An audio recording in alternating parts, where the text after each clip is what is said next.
अस्सलाम वालेकुम, कैसे हैं आप? खैर खैरियत से हैं। आज एक बड़ा खूबसूरत पिस्टल नज़र से गुज़रा तो मैंने कहा इसका रिव्यू ज़रूर बनाना चाहिए। 1911 आपको पता है वो अमेरिकन उसके बारे में बड़े स्ट्रांगली फ़ील करते हैं। मैं किसी जगह पे एक बड़े मज़े की वीडियो देख रहा था, उस बंदे ने कहा था कि हर अमेरिकन घर में पिस्टल होना चाहिए। तो डिज़ाइन किया था जॉन ब्राउनिंग ने और 1911 में यूएस आर्मी ने उसे अडॉप्ट किया और 85 में तो उन्होंने फॉर्मली उसे फेज़ आउट कर दिया, जिसके बाद फिर M9 आया और फिर वो चलता रहा और कुछ साल पहले उन्होंने उसको 6 से रिप्लेस कर दिया। लेकिन हैरानगी की बात यह कि अभी भी उनकी स्पेशल फोर्सेस, उनके मरीन्स और नेवी जो हैं उसकी एक ख़ास वर्जन, कुछ इटरेशन उसमें चेंजेस करके इस्तेमाल कर रहे हैं। बड़ा खूबसूरत पिस्टल है, बड़े अच्छे फ़ीचर्स हैं। 110 साल से ज़्यादा हो गए हैं और अभी तक वो चल रहा है और हर दफ़ा एक नई शेप, कोई स्प्रिंगफील्ड आर्मी उसमें कोई चीज़ नई निकाल के डाल देती है। कभी क्या नाम है इनका, चाइनीज़ ने बड़ी अच्छी नोरिंको ने कॉपीज़ बनाई हैं, टर्किश ने तो बेतहाशा उसकी की हैं, मुख्तलिफ कैलिबर्स में भी आ गया। फिर उसके बाद उसकी और वो क्या कहते हैं, एक कमांडर वर्जन और फिर उसके बाद एक वो ऑफिसर वर्जन और कॉम्पैक्ट्स और .45 ACP में चैम्बर्ड बड़ा पोटेंट राउंड, मतलब राउंड ऐसा उन्होंने बनाया कि जी प्योर मिलिट्री के लिए वो था और उसने जंगें देखी हैं कि बस लग जाए तो फिर गुंजाइश नहीं है।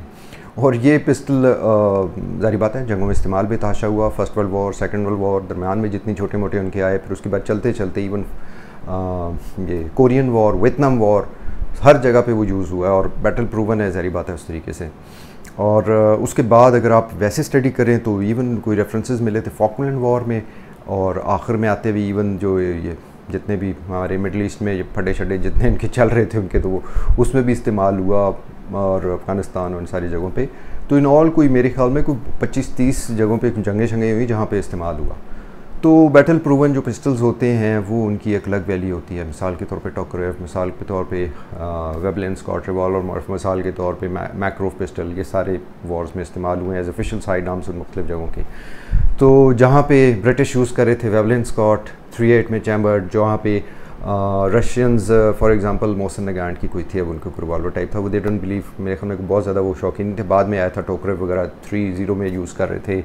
जर्मन्स इस्तेमाल कर रहे थे वॉल्थर P38 या लूगर और इस तरह के। तो वो इन लोगों अमेरिकन जो थे वो 1911 पे थे।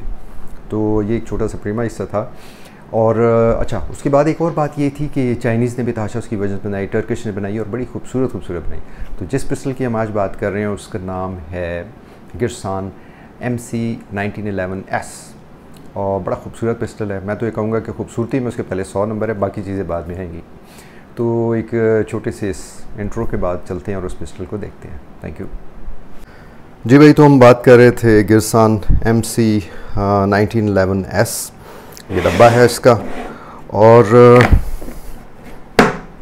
कुछ इसमें मैनुअल और क्लीनिंग किट है और पिस्टल और 2 मैगजीन्स के साथ आता है। देखने में रियली बहुत खूबसूरत पिस्टल है। मैं आपको ये कहे बगैर नहीं रह सकता हूँ कि मैं रियली बड़ा इम्प्रेस हुआ हूँ। इससे पहले कि मैं फॉर्मली रिव्यू शुरू करूँ, कुछ चीज़ें बताना ज़रूरी कि ज़ाहिर बात है single action only semi automatic pistol है, .45 में चैम्बर्ड है ये। इसमें ग्रिप सेफ्टी और ऑब्वियसली थंब सेफ्टी उसमें आती है और सिंपल रिकॉइल ऑपरेटेड है। कुछ जगहों पर रेफरेंसेस थे कि जी बड़ा कॉमन, बड़ा पसंदीदा पिस्टल अमेरिकन्स का पिस्टल, वो उनकी जो शूटिंग कॉम्पिटिशन वगैरह होते हैं IDPA, IPSC, USPSA वगैरह, उसमें भी यूज़ होता है। और पहले मैं जैसे बता चुका हूँ कि फोर्सेस वगैरह भी इसको इस्तेमाल करती हैं उनकी। अभी तक कुछ ज़रूरी चीज़ें ये कि इसकी टोटल लेंथ जो है वो 8.7, फुल फ्रेम, बड़ा ठीक ठाक ज़बरदस्त किस्म का पिस्टल है। और उसके बाद इसका बैरल जो है 5 इंचेस है, वो हम बाद में खोल के भी देखेंगे। इसका वेट 1.1 किलोग्राम है एम्प्टी, हाइट 5.7 है, वेट जो है ऑलमोस्ट 1.27 इंचेस है। वैसे दूसरी साइड से भी आपको दिखाना चाहिए कि खूबसूरती में इसके बड़ा ज़बरदस्त, रियली मैं बड़ा इम्प्रेस हुआ हूँ कि बड़ा साफ़ सुथरा खूबसूरत पिस्टल बनाया। साइड्स की बात करें तो फ्रंट और रियर दोनों जो हैं वो नॉच्ड हैं और नोवेक साइड्स हैं, वो आपको पता है वो थोड़ी सी एंगल होती हैं इस साइड पे। और मैगज़ीन कैपेसिटी 8 है। मैगज़ीन्स की हम बात करने से पहले इसको ज़रा चेक कर लें। वाह क्या आवाज़ है जनाब, खाली ये चैम्बर।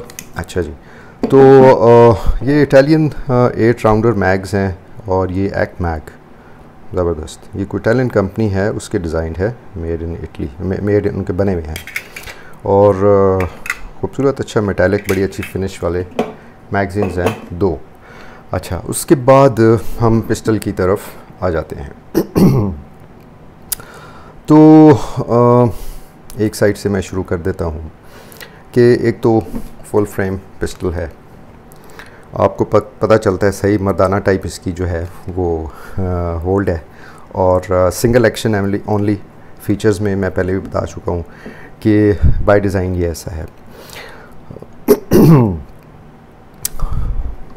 आप ये देखिए इस पिस्टल को कि अगर आप सिर्फ ग्रिप की बात करते हैं तो बड़ी प्लास्टिक की जो है वो ग्रिप्स दोनों साइड पे लगी हुई, को बहुत ज़बरदस्त नहीं है लेकिन ठीक है। और कुछ वर्जन्स में ये मैगवेल थोड़ी सी फ्लेयर्ड आई थी, ये इसमें फ्लेयर्ड नहीं है। लेकिन जब हम आप इसमें मैगज़ीन डालते हैं तो ये हाँ थोड़ा सा आपको ये जिस तरीके से उन्होंने कटआउट यहाँ पे बनाया हुआ इस तरीके से तो आपको अच्छी ग्रिप देता है इन केस कोई ऐसा इशू हो। लेकिन फ़िलहाल तो ये बड़ा ज़बरदस्त काम कर रहा है। ग्रिप के फ्रंट साइड पे हल्की सी सरेशन है जो बहुत अग्रेसिव नहीं है, और पीछे भी इस तरीके से हैं। और ये आप देख लें ये ग्रिप सेफ्टी है। ग्रिप सेफ्टी ऑब्वियसली आप जब तक ये नहीं दबेगी तो उस वक्त तक वो फायर नहीं करेगा। देख लें कि अगर मैं वैसे ट्रिगर दबाऊंगा तो वो फायर नहीं कर रहा। ये मेरा हाथ लग गया था उस पर, आप ये देख लीजिए कि अभी ये फायर नहीं करेगा। और ग्रिप सेफ्टी पे आपका हाथ होगा तो ऑब्वियसली वो फायर करेगा। इसके साथ एक बड़ा खूबसूरत चीज़ जो सेफ्टी में भी ऑब्वियसली मैनुअल सेफ्टी भी है यहाँ पे जो ओवरराइड करती है आपको, ये आपको उसके अंदर बेट कर देती है।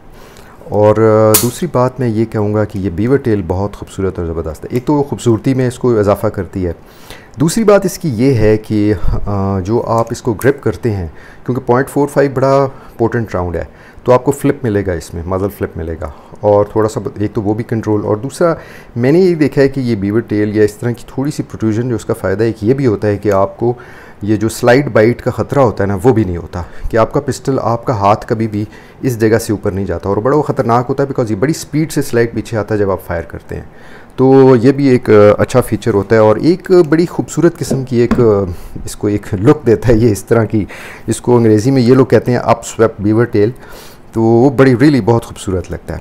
अच्छा, स्लाइड पे आ जाते हैं तो सरेशंस जो हैं फ्रंट पे नहीं है, सिर्फ रियर कॉकिंग सरेशंस हैं दोनों साइड पे।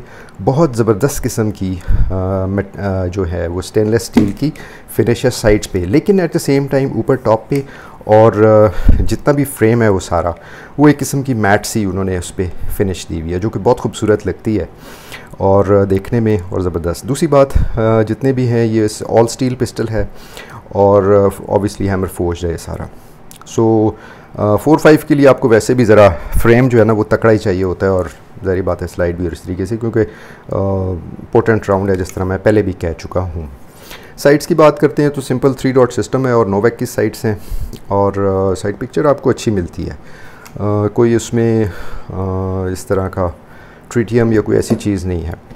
एक चीज़ ऐसी है कि जो जितने भी ये नए कुछ मैंने स्प्रिंगफील्ड आर्मरी का भी देखा और मुख्तलिफ़ जगहों के कि वेपन्स जो आए हैं तो उन पर उन्होंने रेल लगाई है।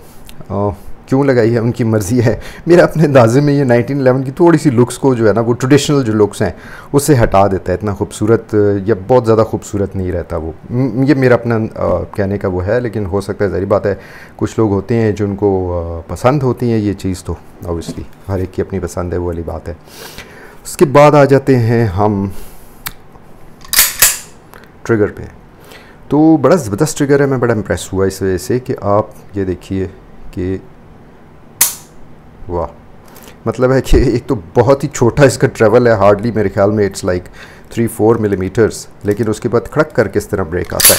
दफ़ा और करके देख लेते हैं और आप ये देखिए, और यकीन मानिए ये सही कोई मर्दाना टाइप पिस्टल है, मतलब देख के पता चलता है कि ये बहुत ज़बरदस्त चीज़ है। ज़रूरी चीज़ें शायद मैंने कवर कर ली हैं मेरे ख्याल में, और कोई चीज़ ऐसी रही नहीं है जिसकी मैं बताऊं।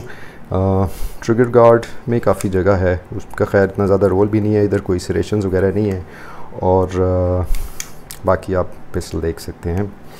तो मेरे ख्याल में इसके बाद हम चलते हैं और इसका थोड़ा सा ऑपरेशन कर लेते हैं, इसको अंदर से देख लेते हैं असेंबली डिसम्बली करके। तो अभी हम इसकी असेंबली करते हैं। अच्छा जी, तो डिसअसेंबली में क्या है कि आप पिस्टल को यूँ रख के और ये रिकॉयल स्प्रिंग प्लग जो है इसको थोड़ा सा दबाते हैं, इसमें टेंशन होती है तो, और बैरल बुशिंग को आप दूसरी साइड पे घुमा देते हैं। इसको हमने लेफ़्ट साइड पे घुमाना है, सॉरी।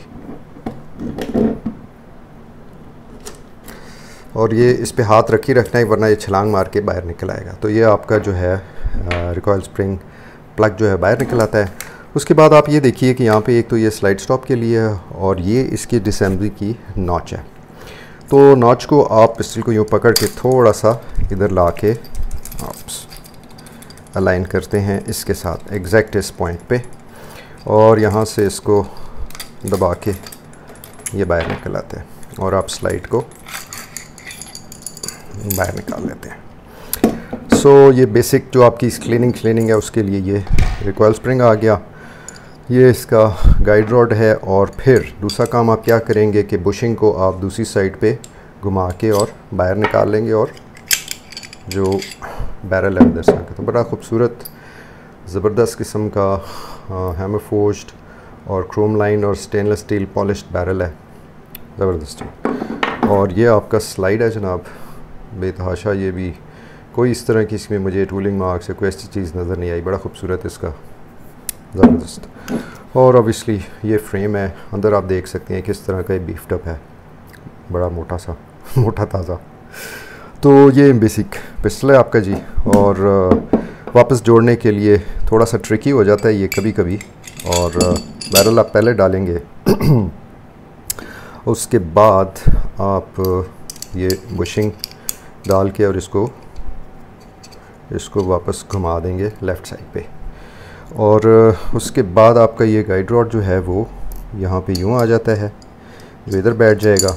और ये करने के बाद आप इसका रिकॉयल स्प्रिंग डाल के इसको एक जगह पे बिठा देते हैं।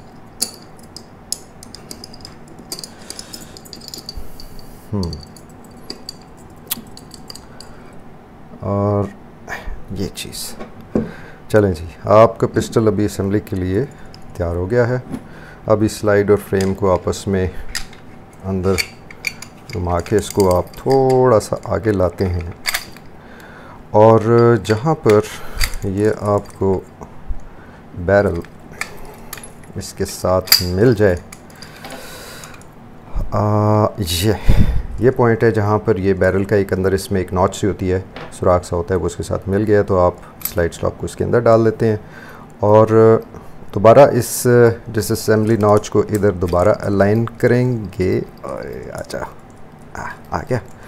और उसके बाद इसको आप हल्का सा क्लिक करके दबा देंगे। ठीक है जी, ये हो गया। अभी इसके बाद आपने दोबारा इस ऑपरेशन को वापस करना है। ये रिकॉयल स्प्रिंग प्लग, और ये फ्रिंग करके बाहर निकलता है, बड़ा तेज़ी से निकल गया। कोई बात नहीं, ये चलता रहता है।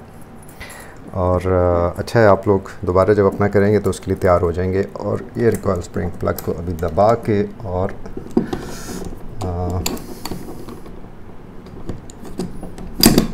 बैरल पुशिंग को आप दोबारा बिठा देते हैं घुमा के, और ये आपका पिस्टल शुक्र है हो गया वरना आप लोगों ने मेरी किट लगानी थी। तो जी ये आपका पिस्टल असेंबल हो गया है। तो बहुत मज़ेदार चीज़, एक तो नई भी है और दूसरा ठीक ठाक जोर लगा है, और मेरे ख्याल में मुझे किसी नरम चीज़ पे इसको रखना चाहिए था। एनीवे, तो उम्मीद है आपको जी ये रिव्यू पसंद आया होगा। और अभी इंशाल्लाह कुछ अर्से बाद जब सारी चीज़ें सही हो जाती हैं तो फिर हम रेंज पे जाके बारी बारी रेंज रिपोर्ट शुरू करेंगे, और वो एक अलग सीरीज़ है जो आएगी इंशाल्लाह। और खुश रहिए, अपना ख्याल रखिए। थैंक यू, अल्लाह हाफ़िज़।